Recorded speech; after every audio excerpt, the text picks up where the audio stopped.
Bienvenido, esperemos unos minutos. Ahora sí. Saludos, bienvenidos.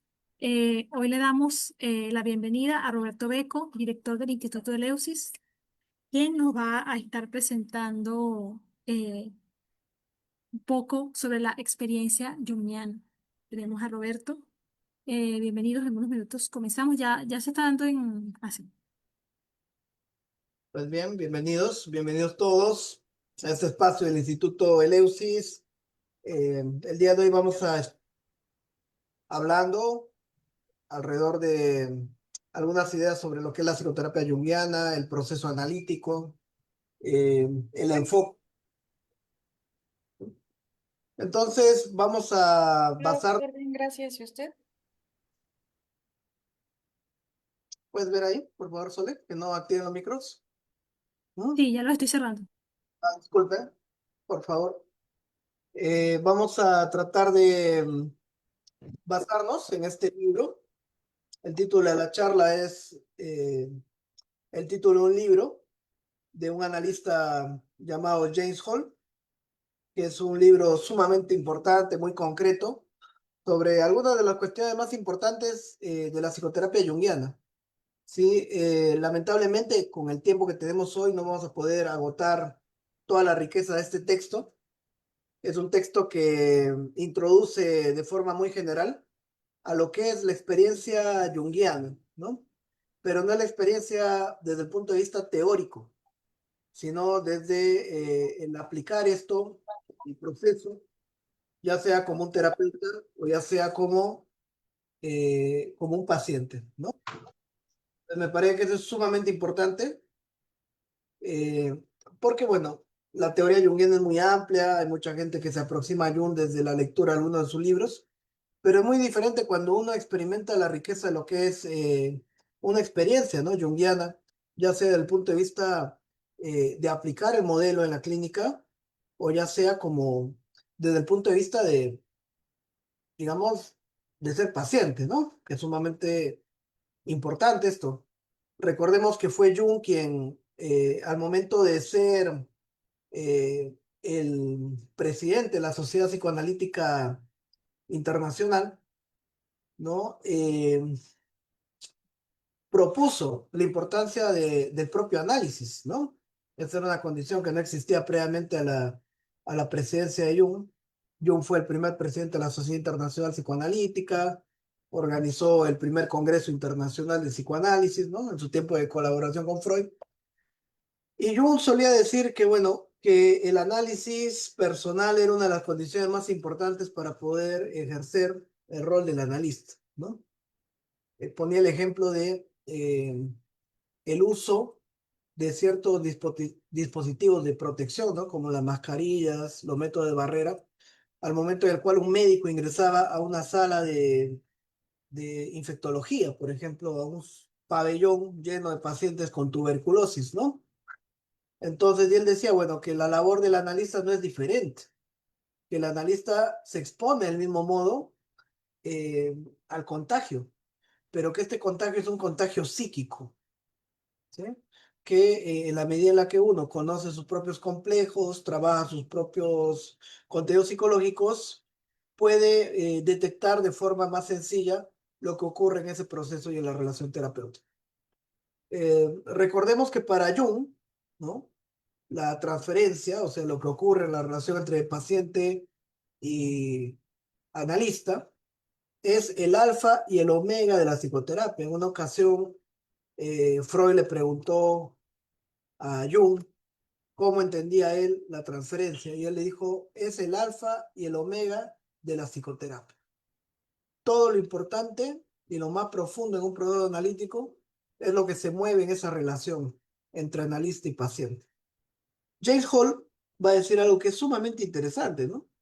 Él comienza su libro con una pregunta muy sencilla, pero muy importante en el análisis. Dice, ¿por qué la gente busca una psicoterapia y un análisis? Esa es la pregunta inicial. ¿Qué es lo que hace que la gente busque?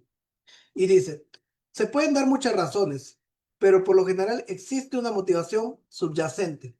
La sensación de que no todo marcha bien en nuestra vida, de que de alguna manera se ha perdido un significado o propósito más profundo. En muchos casos, esto va asociado a un sentimiento de culpa, como si uno mismo fuera el responsable de esta dificultad. A menudo los síntomas que se presentan son tan intensos y abortados de encontrar el sendero correcto. Una serie de relaciones o matrimonios deshechos, un modelo recurrente de dificultades, labores o familiares, o sencillamente un abrumador sentimiento de que algo anda mal en la vida, que le falta profundidad y metas importantes. Ojo, ya en esta primera eh, parte del libro, en este primer párrafo, se plantea el proceso analítico como algo que va mucho más allá de lo clínico. No estamos planteando un modelo necesariamente enfocado en el tratamiento de la neurosis, la histeria, la psicosis, como inicialmente ocurría en el psicoanálisis, ¿cierto? Ni mucho menos enfocado en el tratamiento únicamente de los trastornos, ¿no? Ansiedad, depresión y esto, sino que el modelo junguiano se caracteriza por ser un modelo que busca el abordaje de la persona completa. Nosotros no tratamos la depresión, no tratamos la ansiedad, no tratamos, digamos, el trastorno limítrofe, sino tratamos a la persona completa. Y muchas veces estos problemas, que llamamos problemas clínicos o trastornos mentales, son la expresión de algo mucho más profundo en la persona. ¿Sí? Entonces, la psicoterapia, enfocada en el abordaje del síntoma, del problema y del trastorno, es una parte inicial del proceso analítico. Todo proceso analítico al inicio es una psicoterapia que busca enfocarse en el tratamiento de estos síntomas, busca de alguna manera resolver o corregir o resignificar o sanar o liberar la emoción asociada a ciertas experiencias biográficas o traumáticas, ¿sí? Pero la psicoterapia que plantea Jung no se limita necesariamente al ámbito del trastorno mental. Tal como dice James Hall, muchas veces los problemas que afrontan las personas son dificultades del presente. No están pudiendo adaptarse a su vida, no están pudiendo lograr algo en su vida, sienten que algo va mal. Y en otras ocasiones, o sea, son las propias dificultades de la vida. Entonces no hay una psicoterapia que nos evite los problemas o los retos o las dificultades. Por eso el proceso analítico no necesariamente está enmarcado en un modelo clínico que se enfoca al tratamiento del síntoma, sino en desarrollar, va a decir Jung, las actitudes necesarias para enfrentar la propia vida. Entonces, una frase, ¿no? Que suele decir el profesor Rubino, ¿no? Me pareció una frase muy bella. Los obstáculos dentro del camino son el camino. Y entonces la vida está llena de obstáculos. Y lo que va a decir Jung es que no existe un análisis suficientemente profundo, largo, para garantizarnos el éxito en la vida. Lo que existe es un análisis que puede habilitarnos herramientas, ampliar nuestro nivel de conciencia y liberar el peso muchas veces que hace que las situaciones actuales o futuras sean mayores, ¿sí? Sean mucho más intensas. Entonces va a decir Jung en uno de sus libros más importantes sobre la práctica de la psicoterapia analítica y también cuando habla de la importancia del autoconocimiento en otro de los textos, ¿no? Presente y futuro, que lo más importante del programa analítico no es tanto el tratamiento del síntoma, sino el permitir que la persona desarrolle un cambio de actitud hacia su vida. Y eso incluye que cambie su actitud hacia lo que a él mismo le pasa. Muchas personas ignoran totalmente por qué les pasan las cosas o que tienen ciertos recursos que pueden utilizar para resolver estas cosas que les pasan o que aquellas cosas que los limitan muchas veces vienen desde dentro de sí mismos, ¿no? Entonces, ese cambio de conciencia con respecto a uno mismo, esa necesidad de una mirada más profunda y amplia de la vida, es lo que va a buscar en primera instancia el modelo junguiano, ¿no? Entonces llama la atención que James Hall comienza poniendo el motivo principal de la psicoterapia como un motivo que no tiene que ver necesariamente con tener un síntoma, sino más bien con la sensación de una vida carente de sentido, incompleta, insatisfactoria. Jung dirá que muchos de los problemas del hombre occidental vienen de esta pérdida del sentido, ¿no? La neurosis es el llanto, el alma que no ha podido encontrar su sentido. Y esto, bueno, también lo va a citar Víctor Frankl, ¿no? Otro gran psiquiatra que también enfatizó en esto de la falta del sentido como una de las epidemias del mundo moderno, ¿no? Hoy en día nadie sabe para qué está acá, ¿no? Y entonces muchas veces uno siente que algo le falta, pero lo que le falta es esa conexión con uno mismo. Entonces hemos caído en ese olvido de sí mismo, en esa desconexión profunda. Va a decir Jung que el hombre primitivo está conectado con la montaña, con el río, con el espíritu del bosque, y de alguna manera tenía un sentido en su vida. Sin embargo, el hombre moderno ha perdido esa profundidad y muchas veces eso se manifiesta de diversas maneras, en adicciones y diversos trastornos. Entonces, la psicoterapia junguiana en esta línea va a ser, digamos, un método que va a buscar inicialmente atender los trastornos mentales, las dificultades de adaptación que tenga el individuo y en la medida esto se va corrigiendo, se va atendiendo, va a migrar hacia un modelo mucho más amplio, que no se va a basar únicamente en lo clínico, sino que va a apuntar a otras metas, ¿no? Estas metas, digamos, son vistas por Jung como un modelo que promueve la transformación del ser humano. Y esa transformación va muy asociada a ciertos objetivos como la ampliación del nivel de conciencia, por ejemplo, la integración de aspectos inconscientes que permiten tener una personalidad mucho más completa, más amplia, y la búsqueda de esta identidad más profunda que él va a llamar el sí mismo y de esta conexión con algo más amplio, ¿cierto? Entonces, en ese proceso que Jung va a denominar el proceso de individuación, se van a plantear objetivos que van a ser, digamos, no estrictamente clínicos. Y Jung se va a ir acercando en esta pretensión de que la psicología, la psicoterapia, no se limite únicamente al tratamiento del síntoma o a la adaptación del individuo a los objetivos de muchas prácticas orientales, por ejemplo, como el budismo, ¿no? O el taoísmo. En su momento, Jung fue muy criticado por esto, porque mientras la mayoría de los psiquiatras están lidiando con cómo tratar una neurosis, una depresión, una psicosis, Jung estaba muy interesado en integrar o promover la relación entre lo consciente y lo inconsciente, integrar los opuestos, amplificar la conciencia, ¿no? Conectar con el mundo simbólico. Y entonces todos estos objetivos, digamos, muchas veces a los psiquiatras, ¿no? Más duros, de unos ámbitos, digamos, mucho más biologicistas, les parecían pues metafísicos o sin sentido.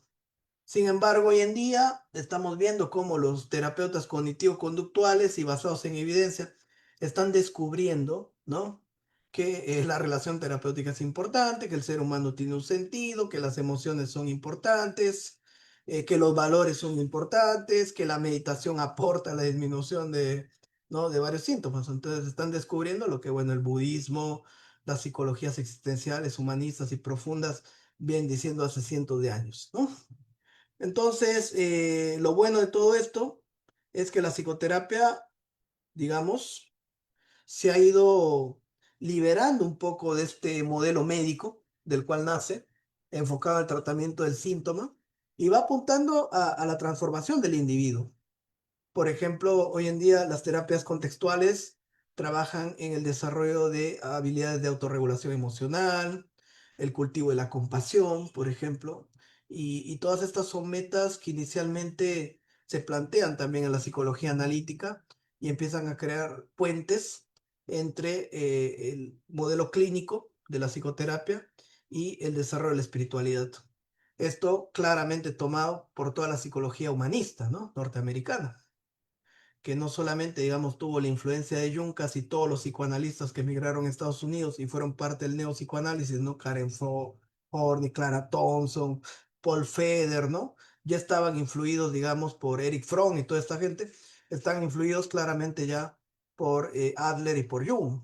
Gran parte de sus aportes no eran netamente freudianos, de tal manera que ellos también promovieron en gran medida el desarrollo de las ideas de autores como Fritz Perls o Carl Rogers o Eugene Gendlin o Eric Berne.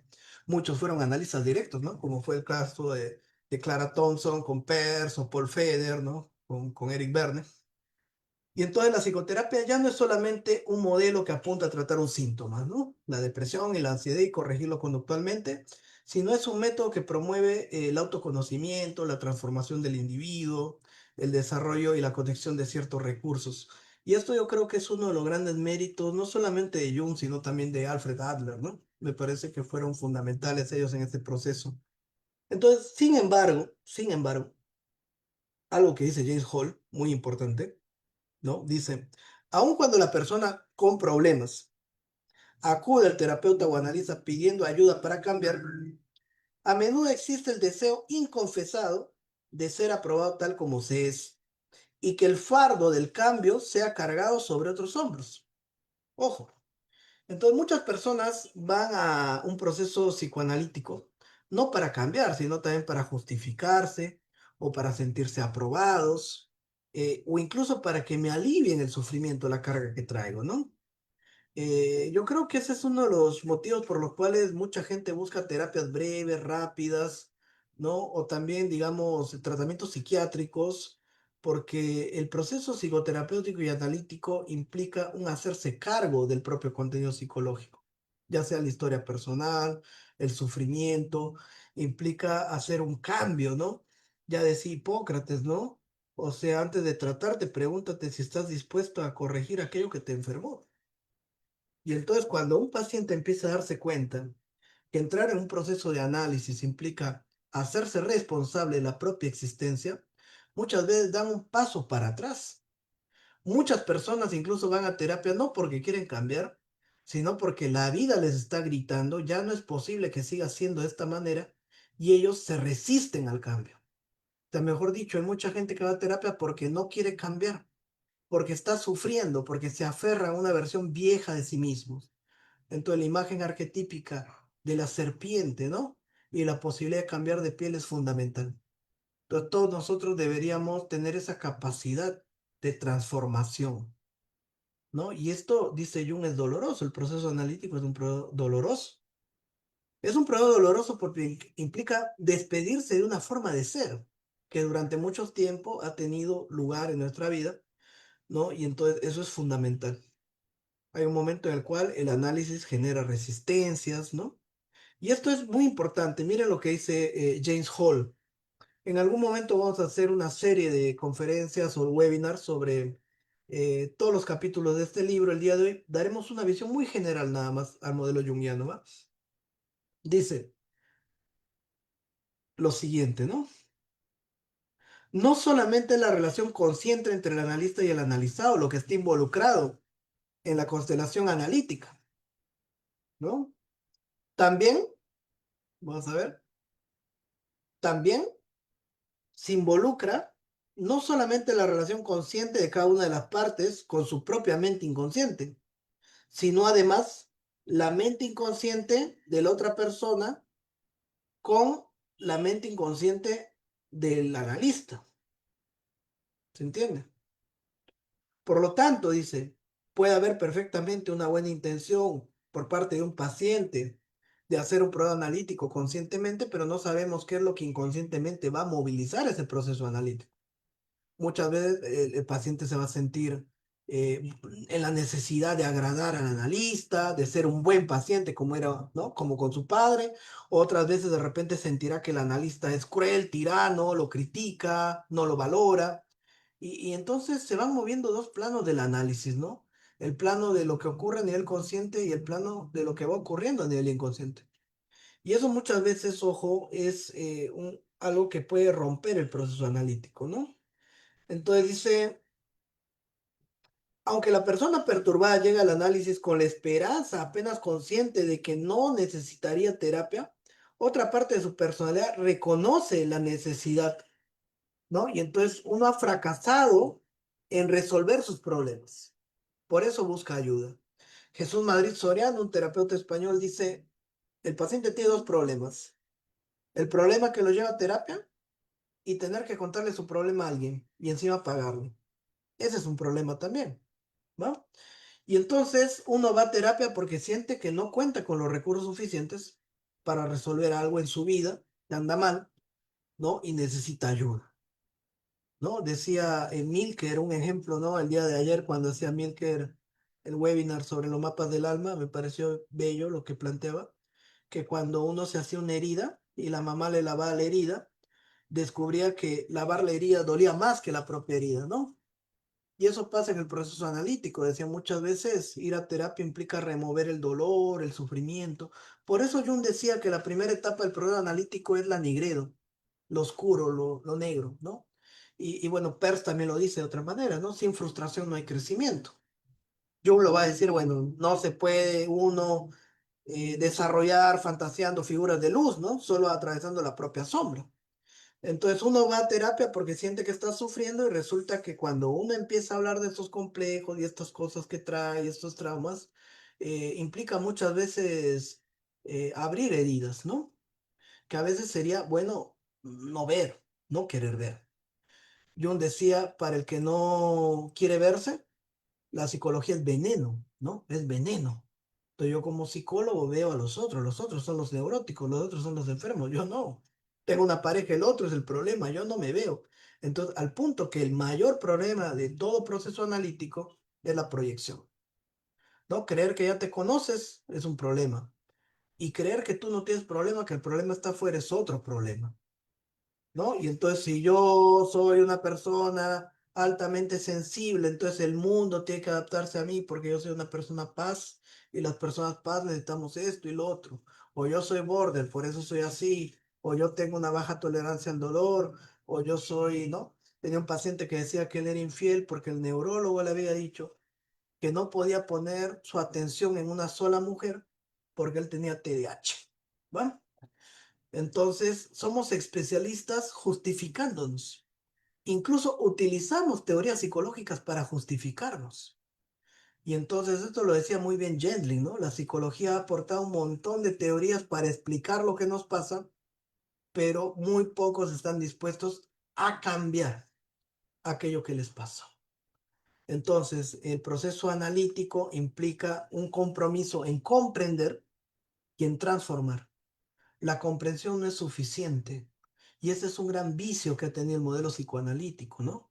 O sea, el modelo psicoanalítico ha generado una especie de vicio en el autoanálisis o en el análisis de tener que explicar esto y lo otro, pero todo sigue estando igual, no ha habido una transformación.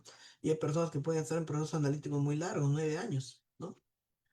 Entonces, y Jung pues era una persona que al integrar ambos modelos, el modelo de Adler, el modelo de Freud, plantea que, bueno, que los procesos muy cortos pueden ser superficiales en muchos momentos. A veces, si el motivo de consulta es concreto, puede funcionar un modelo corto.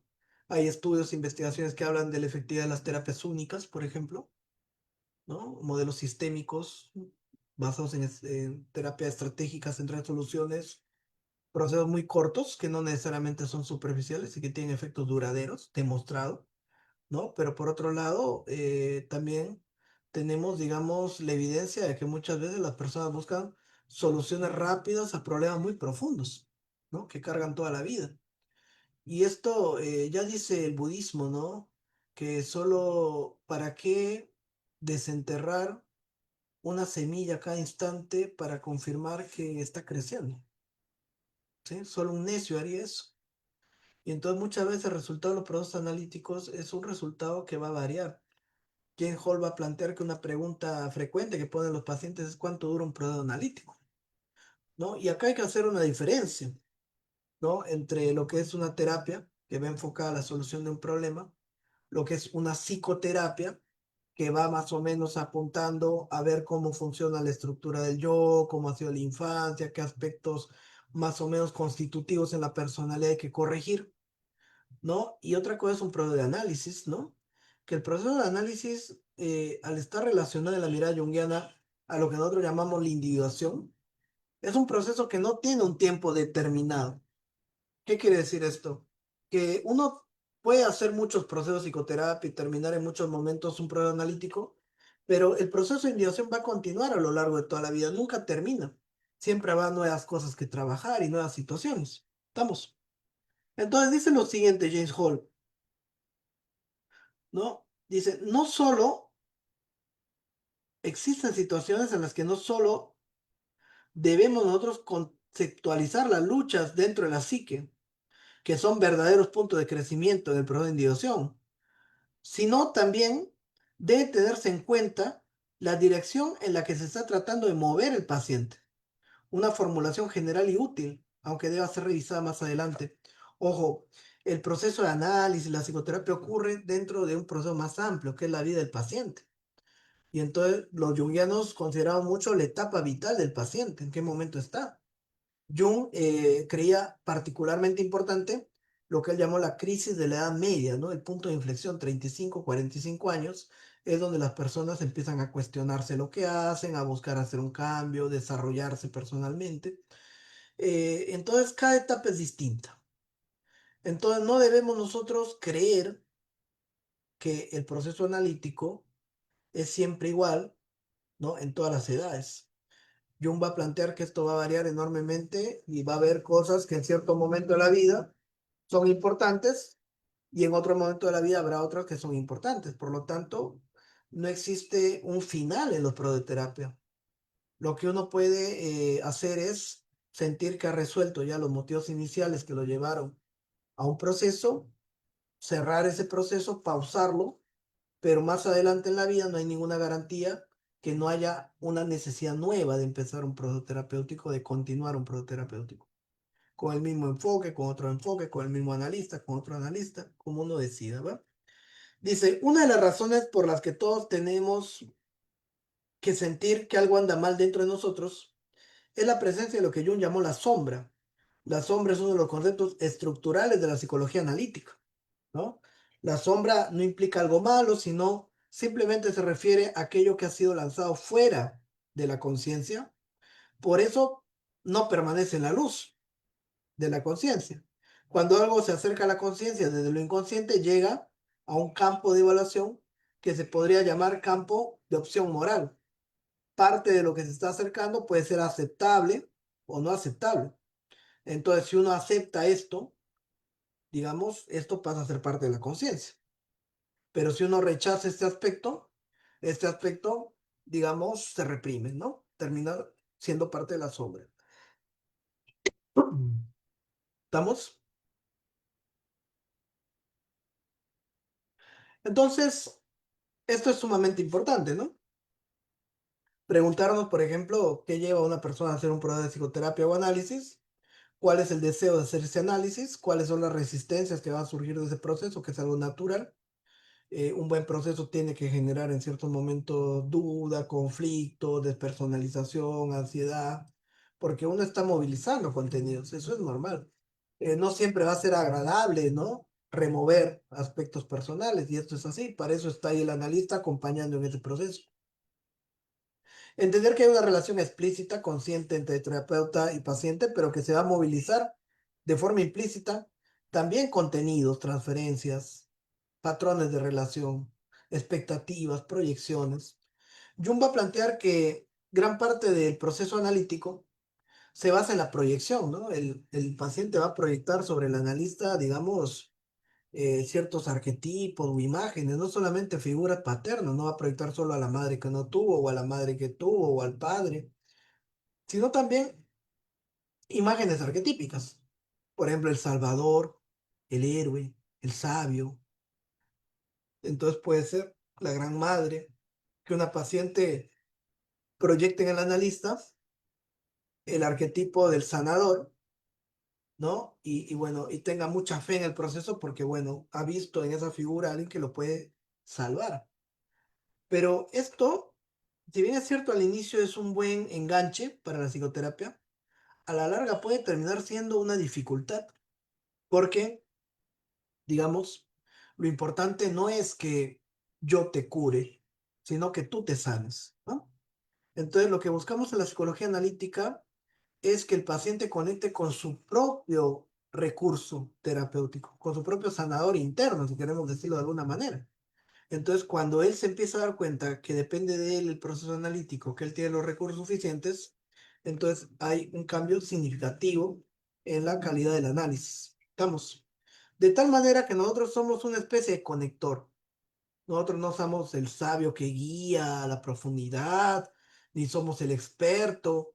Nosotros somos una persona que ayuda a la persona a conectarse consigo mismo, sobre todo a conectar esta relación entre su conciencia y sus contenidos inconscientes, hasta que él desarrolle esa propia capacidad que también tiene, quizá no tan desarrollada, que en la psicología analítica le llamamos la función trascendente, esa capacidad de trascender la división, la escisión, la polaridad entre lo consciente y lo inconsciente. Que esta escisión es la gran herida, ¿no? De Occidente, nosotros como seres humanos hemos tenido que reprimir el inconsciente, mantenerlo a raya, ¿no? El instinto, la sexualidad, la agresión para poder prosperar como seres humanos en sociedad. Sin embargo, ya sabemos todo lo que dijo Nietzsche, Schopenhauer, Freud, ¿no? ¿Cuál ha sido la consecuencia de esa represión? No es que han desaparecido los instintos, las pulsiones, la agresión, la violencia, el deseo sexual. Todo eso sigue ahí y sigue ahí generando conflicto. Entonces surge un gran conflicto entre lo racional, lo irracional, lo instintivo, ¿no? Digamos, y lo consciente. Entonces, y ese conflicto, lo emocional, ¿no? Y el pensamiento.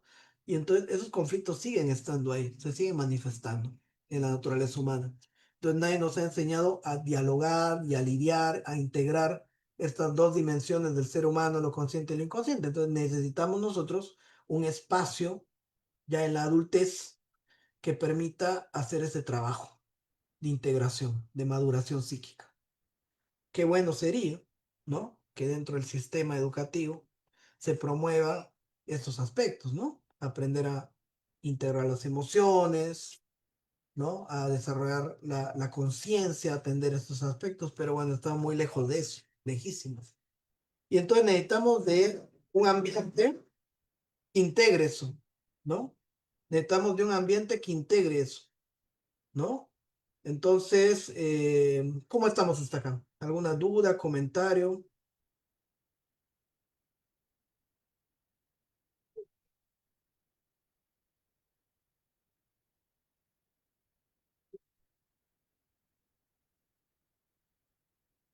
preguntas, comentarios?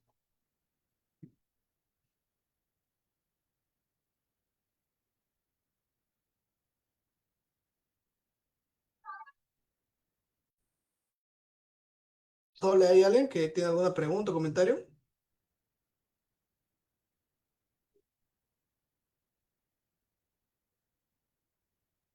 Ah, ya, que se me había cortado el audio. No, hasta ahora tenemos un comentario de Andrea Riluet que dice que quisiera saber si el PDF está en internet, pues los ha encontrado solo en portugués. Y tenemos a Noelia que dice que está muy interesante, y muchas gracias y que vamos bien. Ah, nos pregunta Ada Luz. ¿Habla este libro también sobre la importancia de los sueños en las terapias de Jung?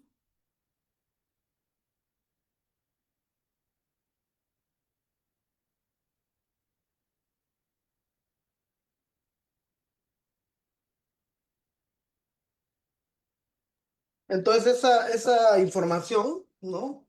Eh, Hasta donde yo tenemos sé, una... ok. está solo en portugués, hasta donde yo sé, ¿no? Hasta donde yo sé, está solo en portugués,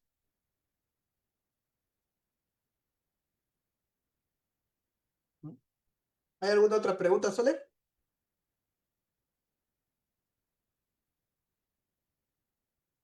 Sí, tenemos otra pregunta de Ada Luz que nos dice, ¿este libro también habla sobre la importancia de los sueños en las terapias de Jung? Sí, sí, habla, una parte del libro habla de eso. Sí, claramente, sí. ¿Estamos? Sí, hasta ahora tenemos esas dos preguntas, el resto agradecimientos y que está muy interesante. Va.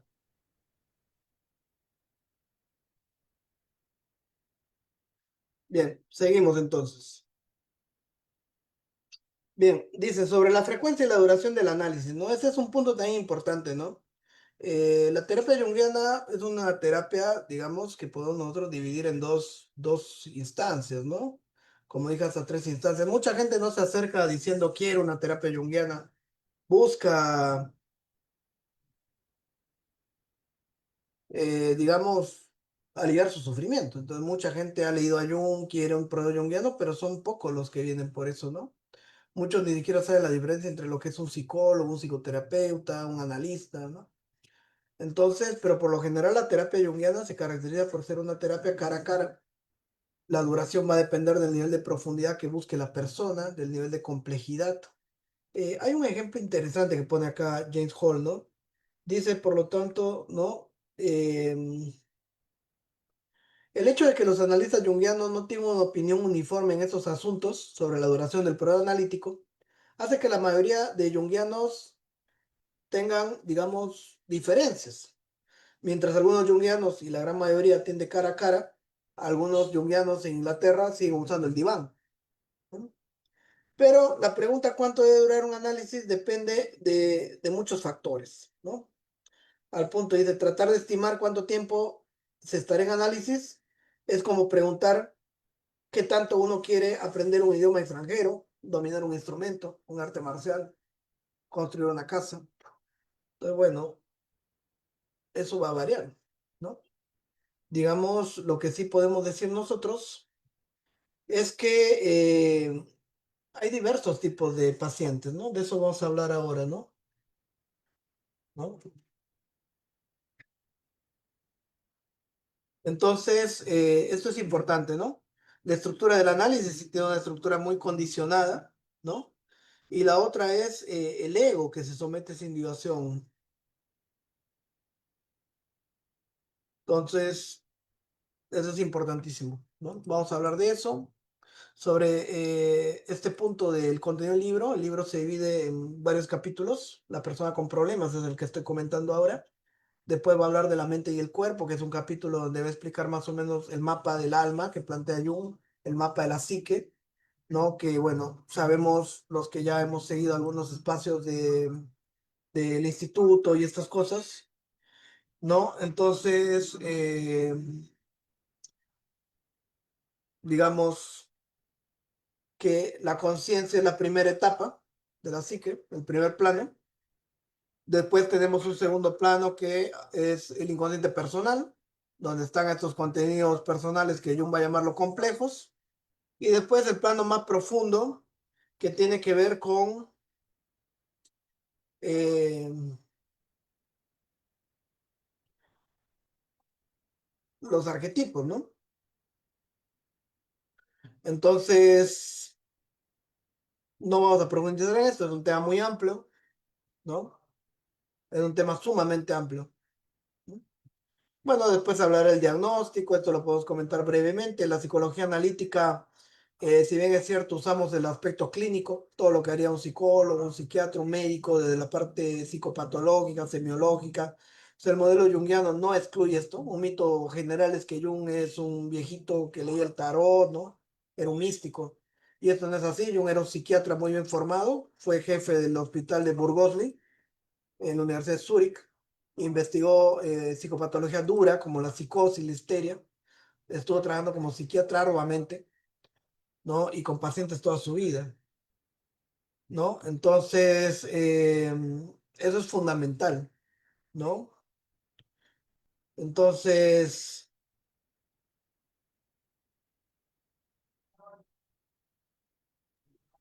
eso es súper importante, ¿no? Sin embargo, como hemos dicho, lo junguiano no se va a limitar al trastorno. Muchas veces incluso va a sustituir, ¿no? La mirada del trastorno por la comprensión del problema. O sea, no vas a ver el trastorno como una entidad clínica, ¿no? Solamente, ¿no? La persona tiene una ansiedad y listo, y se trata de tratar la ansiedad, sino que la mirada va a buscar justamente ver qué es lo que el síntoma está expresando de una forma más global en ese paciente, ¿no? Muchas veces el síntoma es un problema que el paciente no ha sabido abordar de forma adecuada. Antes de que eso constituya un síntoma estático grave, el paciente ha venido ya teniendo una serie de dificultades relacionadas, ¿no? Entonces, lo que buscamos es esta mirada mucho más amplia, ¿no? Sobre lo que le pasa a la persona. Dice, la psicopatología, lo que no funciona en una persona y su cura, Es un marco restringido para contener el objetivo de la psicoterapia o el análisis. Porque muchas personas que se ven beneficiadas con el análisis junguiano no es que tengan nada malo en sentido clínico, ya que una cosa es la psicoterapia dirigida al tratamiento del síntoma y otra cosa es un proceso psicoterapéutico o analítico dirigido al proceso de individuación, a la ampliación de la conciencia y todo esto que hemos dicho, la búsqueda de sí mismo, de una mayor profundidad, de un sentido de la vida, ¿no? Entonces son objetivos diferentes. Otra cosa interesante que menciona, ¿no? James Hall en su libro, él dice que cuando él empieza, por ejemplo, a hacer toda esta práctica como psiquiatra, estaba muy enfocado en la psicopatología y se empezó a ver él mismo identificado con los diagnósticos que salían en los manuales psiquiátricos, ¿no? Entonces dice, él, él mismo empezaba a reconocer un montón de patologías, ¿no? En él mismo, ¿no? Entonces, hasta que comprendió que los manuales psiquiátricos tienen una base clínica profunda, no terminan siendo, digamos, del todo orientadores, ¿no? Dice lo siguiente, ¿no? Los diagnósticos no dejan de tener algún peligro y efectos colaterales. Los pacientes en una estructura mental particularmente lógica pueden ir desde aprender el nombre de su diagnóstico hasta leer toda la literatura psiquiátrica al respecto, identificarse con esos diagnósticos o atemorizarse. Esto muchas veces puede generar más daño que bien al paciente. Querer saber con demasiada vehemencia lo que está mal en uno mismo es a menudo contraproducente, ¿no? Es el chiste del hipocondriaco que va con 40 enfermedades al psiquiatra, ¿no? Ya había pasado por todos los servicios, cardiología, ¿no? Gastro y todo. Entonces, y termina pues feliz, sale feliz de la consulta, ¿no? Y dice, ¿por qué sale feliz? Ya tengo 41, uno más me han puesto, hipocondriaco, ¿no? Entonces, eso es así. Mucho, hay pacientes que son especialistas etiquetándose, ¿no? Por ejemplo, los pacientes border, ¿no? Y esto, bueno, es importante. Entonces, lo que buscamos no es tanto la etiqueta, si bien es cierto, el enfoque junguiano se basa en lo clínico, sino sobre todo la comprensión. Y lo importante no es que uno, como terapeuta, comprenda al paciente, sino que el paciente se comprenda a sí mismo. Lo más importante en este modelo es lograr que tú, como terapeuta, facilites que sea el paciente capaz de comprenderse a sí mismo. Eso es lo importante. Porque de nada Eh, sirve que das mucho, ¿no? De lo que le pasa a él si él no se entiende. Eso es central. Ujú. Sí, Sole. tenemos una pregunta. eh, por acá nos dice Ricardo Rodríguez, ¿cuál es la diferencia entre terapia, psicoterapia y proceso de análisis? Sí, lo vamos a ver ahora. Justo, lo voy a mencionar ahora. Esto es un webinar, entonces no podemos profundizar en ello, pero vamos a tratar de dar una mirada muy general, ¿no?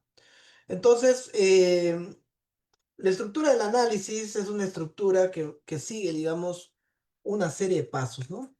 Al inicio, todo análisis va a ser, digamos, una psicoterapia, ¿no?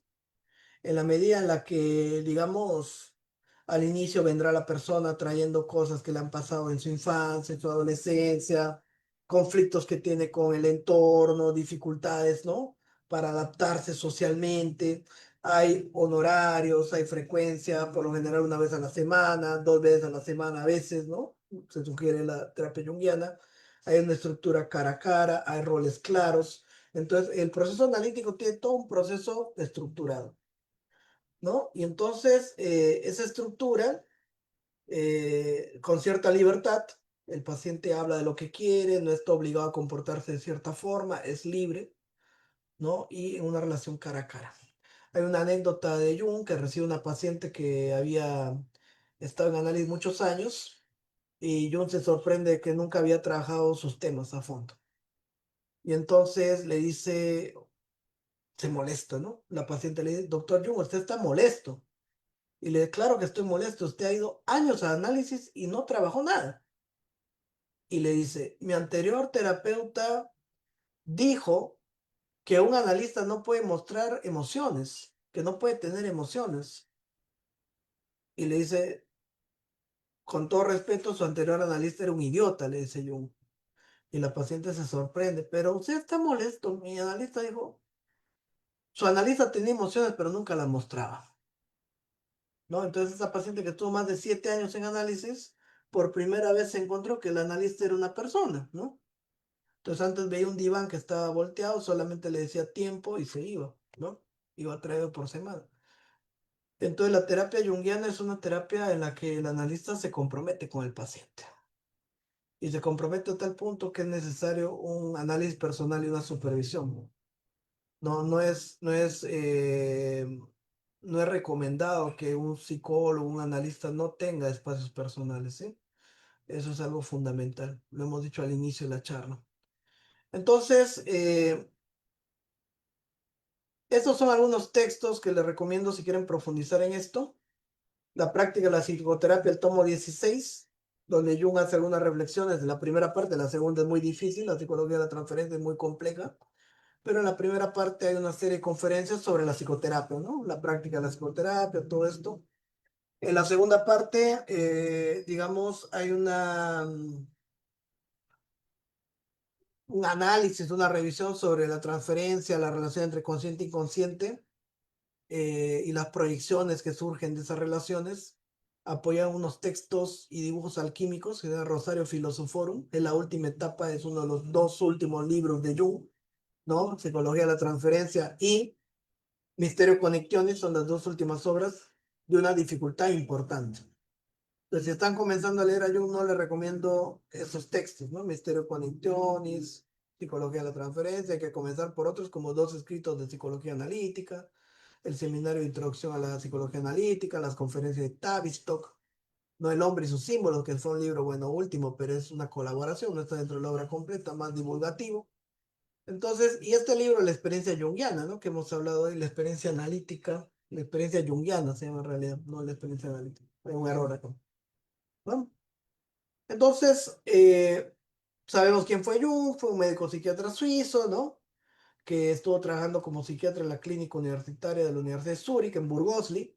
En 1900 termina su carrera como psiquiatra, empieza a ser asistente.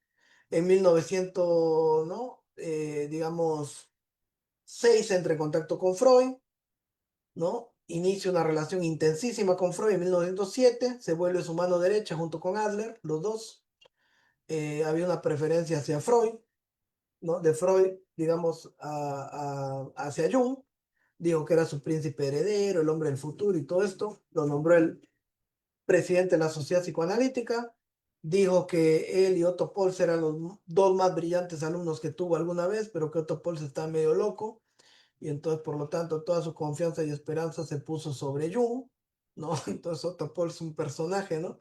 Pero decía, creía que solamente los dos eran capaces de hacer una contribución lo suficientemente creativa e importante al psicoanálisis.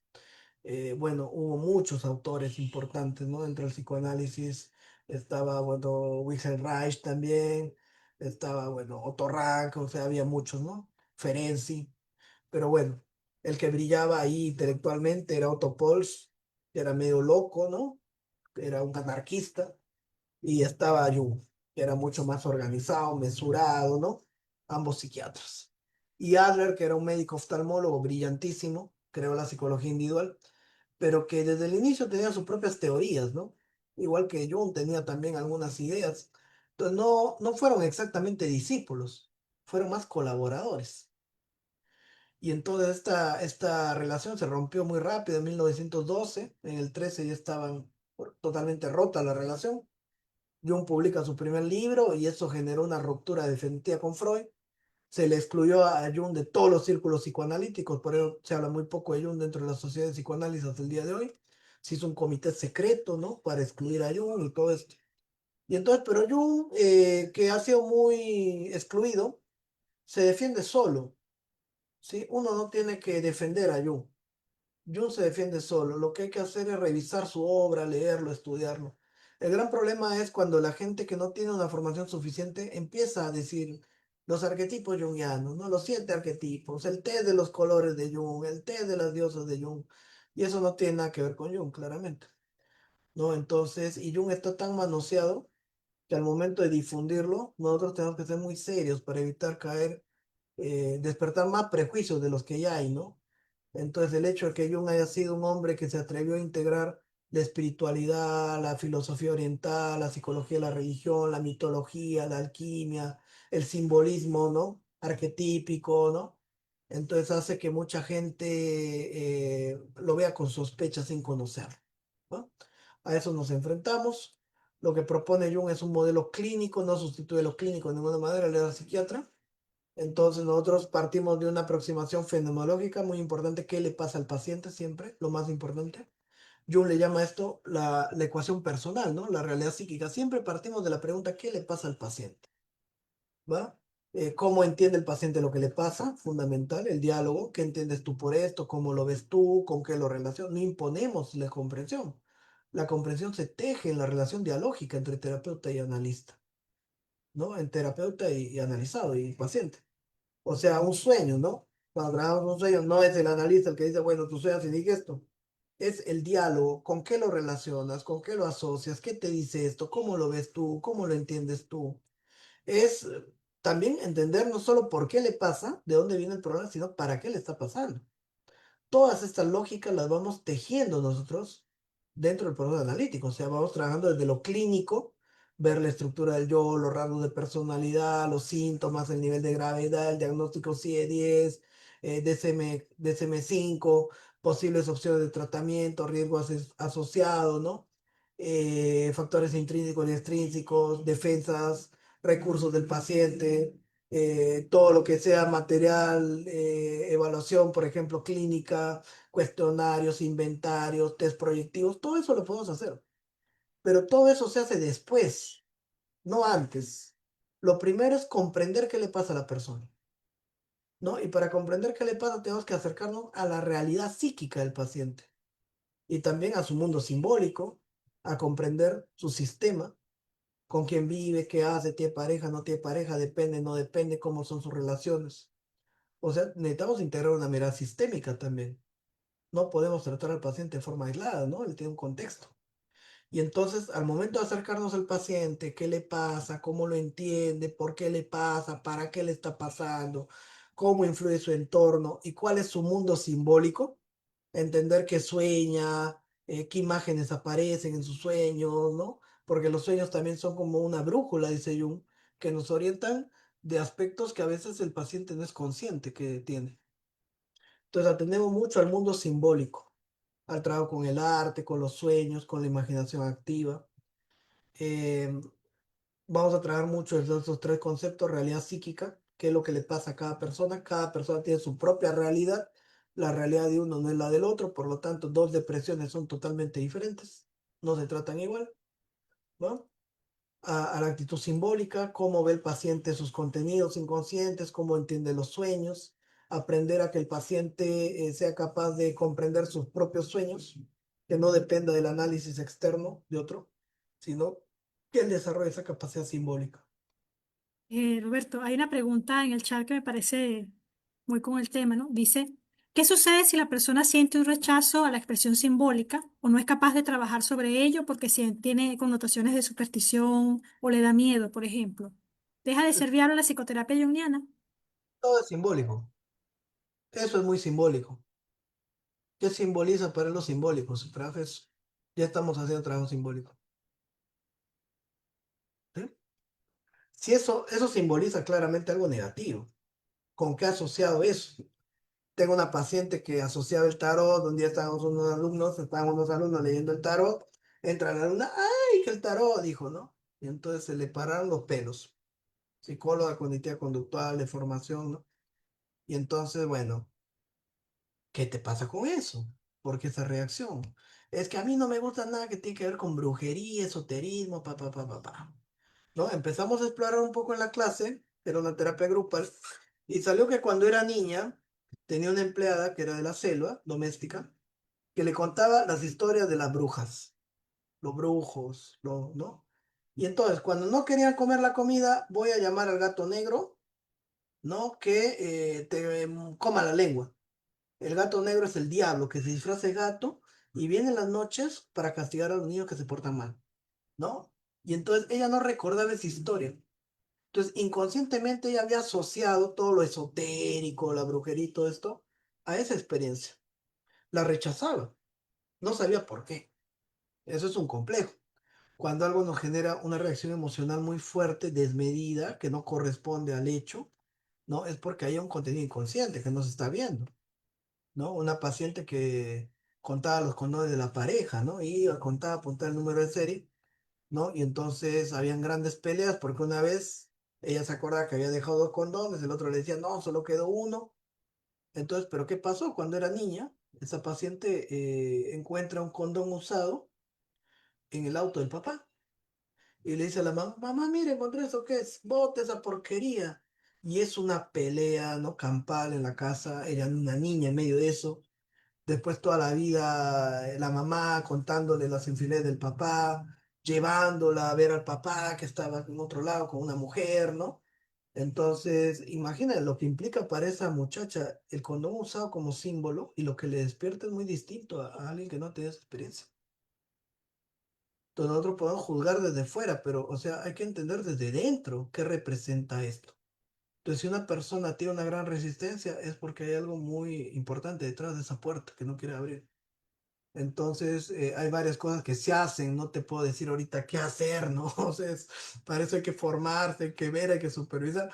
Pero lo que te diría es, hay varias actitudes. Uno, no insistes, pero ya viste que hay algo ahí, en algún momento hablará cuando está listo, no hay que insistir, el paciente decide en qué momento habla.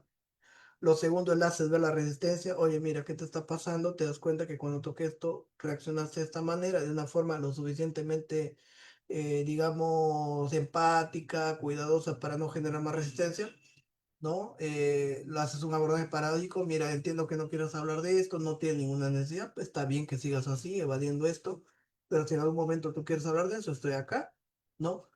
Le haces una intervención indirecta al estilo ericksoniano, le cuentas de un paciente que a veces venía a terapia y cada vez que tocaba un tema lo evadía, ¿no? Le cuentas una historia indirecta, ¿no? Que tiene que ver con él. Entonces él te dice, ¿por qué me cuentas eso? Eso es lo que yo hago. No lo sé, tú dime, de lo que tú haces, ¿no? Hay muchas formas de intervenir la resistencia, ¿viste? No recomiendo, hay que ver también el nivel de resistencia, la estructura de personalidad, el nivel de defensividad, el nivel de agresión, lo que, ¿no? El complejo primario, por ejemplo, si él tenía un padre que era insistente, crítico, que lo forzaba, y tú quieres forzarlo a que hable, tú le vas a activar esa transferencia. Entonces hay un montón de variables que hay que considerar en una psicoterapia, o sea, no hay una respuesta simple de decirte, a ver, ¿cuál es el mejor movimiento que tienes que hacer con el alfil? No, depende del tablero, cómo están las fechas del oponente, ¿no? O sea, la psicoterapia no es una técnica estricta, paso uno, paso dos. Hay que ver todo el escenario, ¿no? Tenemos que ir terminando, ¿no, Sole? Pues bien, lo otro es esto de lo complejo, ¿no? Que son esos componentes que se activan, ¿no? Entonces, según la psicoterapia junguiana, lo que vamos a tratar básicamente son estos tres. La realidad psíquica de cada persona, aprender a aproximarnos al mundo interno de cada persona, consciente, a su mundo consciente, sus condiciones, sus emociones, sus conductas, sus vivencias, ¿no? Acercarnos a su contenido inconsciente, a sus símbolos, imágenes, y que él aprenda a conectar con eso y empezar a detectar cuáles son los núcleos importantes, ¿no? Que se activan en su personalidad, conflictivos, que le generan dificultad, esos son los complejos. Con esos tres conceptos ya podemos empezar a trabajar junguianamente. Realidad psíquica, complejo, mundo simbólico. Si se dan cuenta, esos no son los conceptos más populares. Los más populares son sincronicidad, anima, ánimo, sombra, arquetipo, inconsciente colectivo, ¿no? Pero tú puedes saber mucho de eso o buscar mucho en chat GPT sobre esto y no saber hacer una psicoterapia junguiana, porque esto va por otro lado, ¿no?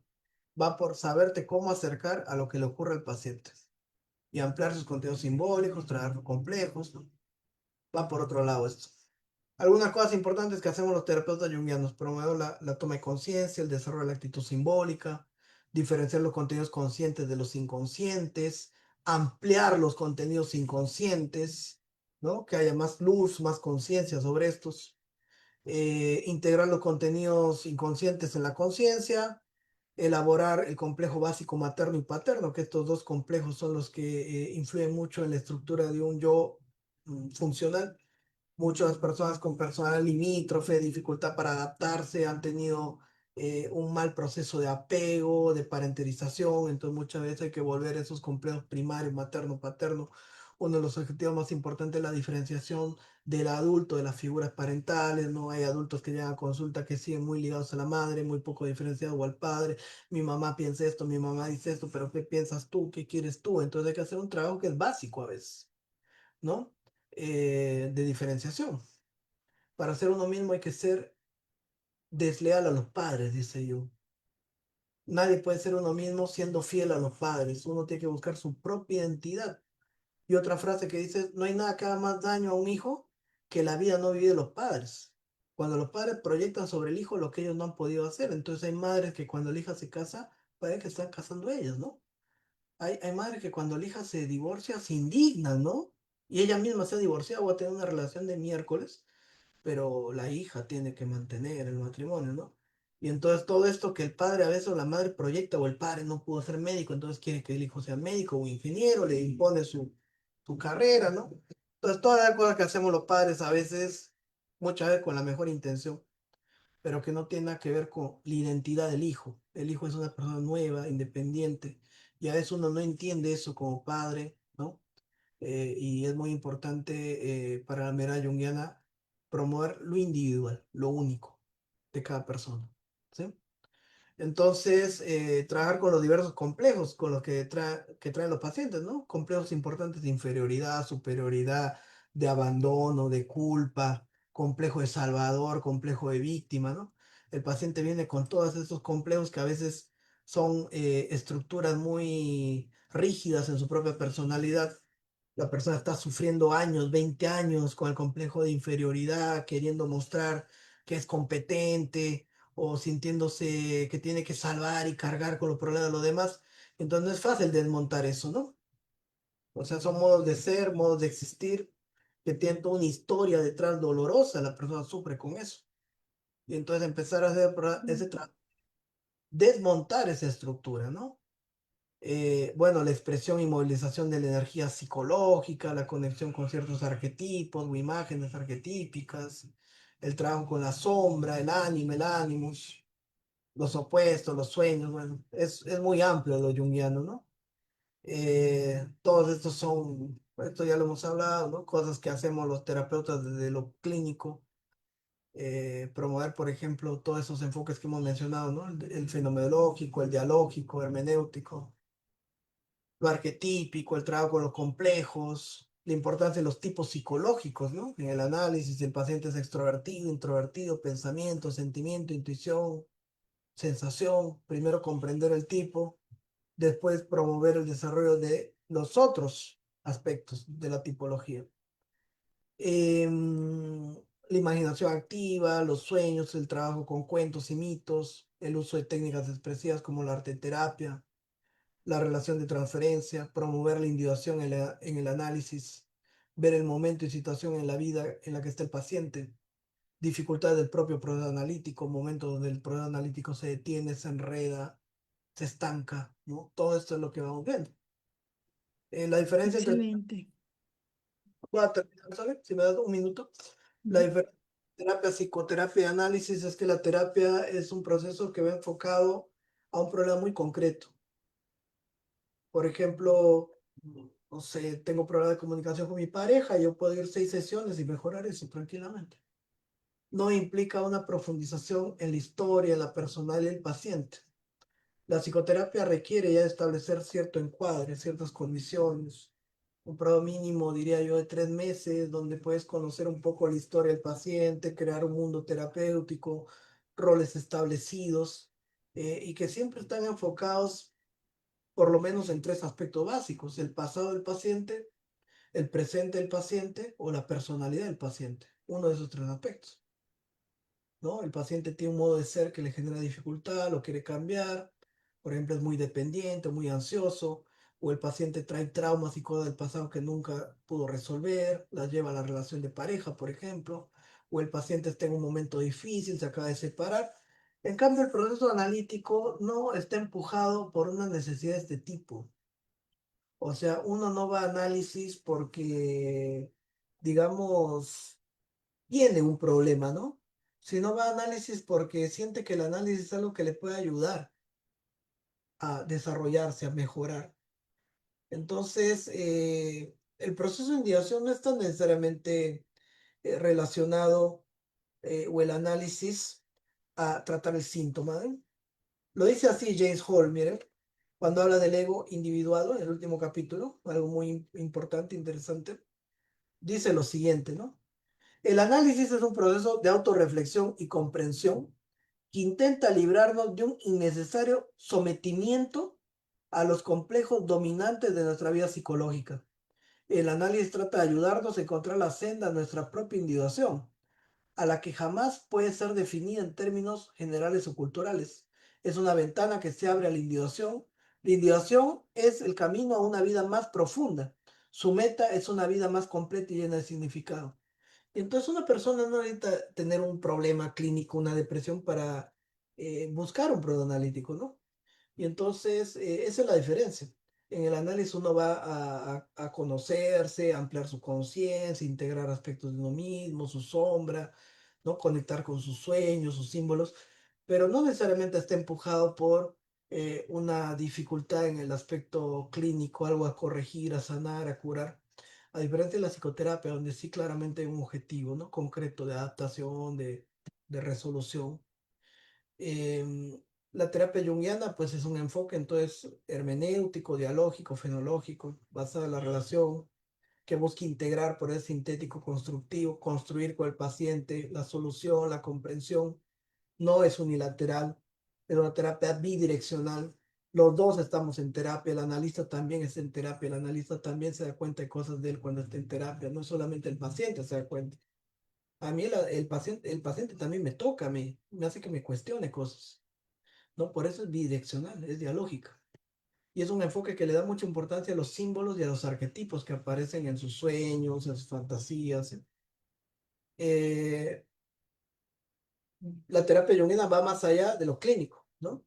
Apunta a esa individuación, todo esto, bueno, ya no nos da el tiempo de verlo, en otra ocasión lo veremos. Bueno, de Eh, todas formas les recordamos que vamos a tener muchos webinars, ¿no? Todos los jueves vamos a estar presentando esta serie de webinars. Estuvo precioso, Roberto. Quedaron preguntas, lo que pasa es que no nos da tiempo de revisarlas, pero les agradecemos que hayan estado aquí. Por allá preguntan dónde lo notificamos. Siempre estamos notificando los webinars a través de los distintos grupos de Leuci. Van a ser todos los jueves en este mismo horario. a ver, no sé cómo podríamos mandarle copien por favor el número de mi WhatsApp, no está ahí, en el chat, para pasarles por el PDF, porque como no sé en qué grupos están en tantos grupos los que asistieron, por ahí les pasamos, ¿no? El concepto de realidad psíquica, Mari, lo encuentras en el tomo 8 de Jung, La dinámica del inconsciente, en un escrito que se llama El problema fundamental de la psicología actual, se llama ese capítulo, ¿va? Roberto, comentan por aquí que quieren que hagas una segunda parte. Sí, posiblemente vamos a hacer en los lives también que hagamos, ¿no? Vamos a comentar estos libros con mayor profundidad. La importancia de los sueños en Jung, bueno, hay un libro sobre el seminario de sueños. Hay, por ejemplo, en el tomo 8 hay dos escritos, La esencia de los sueños, consideraciones generales acerca de la psicología de los sueños, tomo 8. Vamos por ahí. Cualquier cosa, pregúntenos por interno, chicos, ¿no? Vamos a quedar acá, ¿no? Dejamos. Sí. Bueno, muchas gracias, Roberto. Gracias a todos. Y recuerden, sintonícenos para los próximos webinars en el mismo horario por acá por el Eusis. Muchas gracias. Más Sole. Salimos de la sala, ¿no? Para que entren. Chao, chicos.